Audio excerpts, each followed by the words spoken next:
Tayo ngayon kasama natin si Bisor para alamin ang assessment niya sa ating tatlong CM. Yan. Okay, Bisor, anong masasabi mo? Unahin na natin si Bel. Bel. Si Bel, medyo noong una natatakot eh. Pero nung binaban namin yung kanit, nung binalatan na, medyo nawawala na yung mga parang takot nila. Kung baga nasasanay na. Nasasanay na. So, sa paghiwa niya, paano? Sa paghiwa niya, medyo okay, medyo dumadaptes, medyo... Pero pareha, ayos na rin. Tama lang ba yung tama hiwa niya? naman. Yung pagbalat. Yeah. Yung pagbalat, yun ang hindi tama. Bakit? Kasi medyo hindi pa nila kabisado yung gawa eh. Nasasama pa yung laman. Oo, sumasama pa yung laman. Kasi pagka bago kong ganun, parang takot pa sila eh. Okay. Eh, doon naman kay Julia. Si Julia madaling madaling turuan eh. Magaling. Buo loob eh.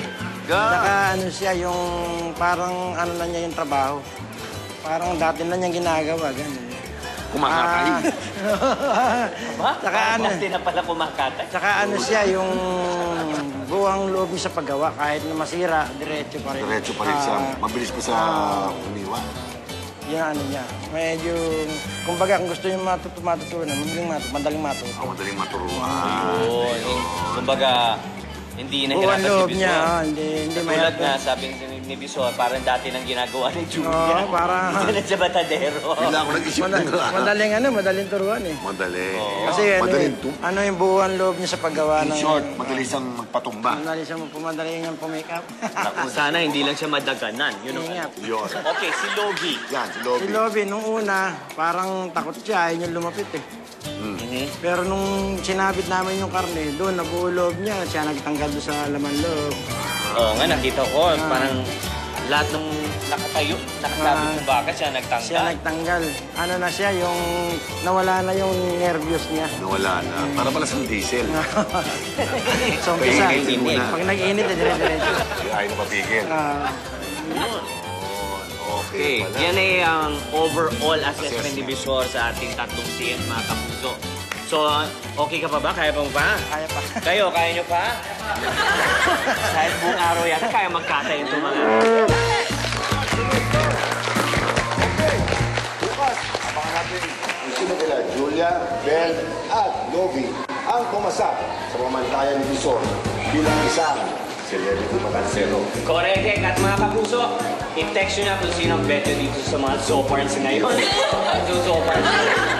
In fairness, masisipag ito tatlo. I-text nyo na kung sino paborito nyo. Kakalampagin namin kahit nahihilig na kayo. Kailangan yan. At 20,000 para sa Lucky Deck.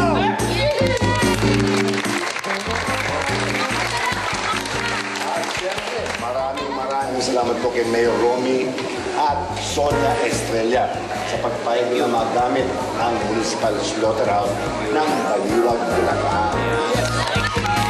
Okay, tayo bukas na. Dito lang sa...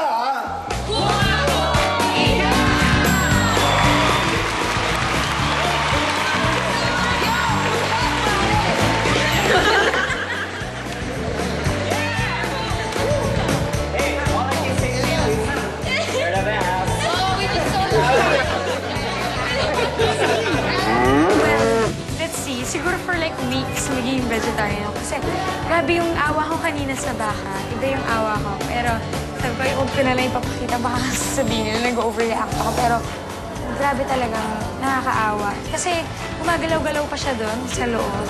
Tapos nung sinaksak na siya, actually parang feeling ko alam na niya, napapatay siya. Masasabi kong hindi talaga madali kumita ng kabuhayan sa mga panahon na ito. Mas na-appreciate ko yung ginagawa ko bilang artista na kahit sabihin mong lahat ng tao pinakikialaman yung buhay mo, hindi mo pa rin masasabing pinakamahirap na trabaho ang pag-artista dahil meron pa rin mga ganitong mga trabaho na hindi biro, ha? Araw-araw kumakatay sila ng dalawa. At hindi biro yung bigat, yung mga sugat, yung mga hiwa. Tsaka syempre may mga pressure yan, ha? Sa hirap ng buhay ngayon. Masasabi kong mahirap ang buhay ng isang matansero. Kahit sabihin mong mahal nila yung trabaho nila. Ano pa rin, mahirap pa rin talagang kumita sa panahon ngayon.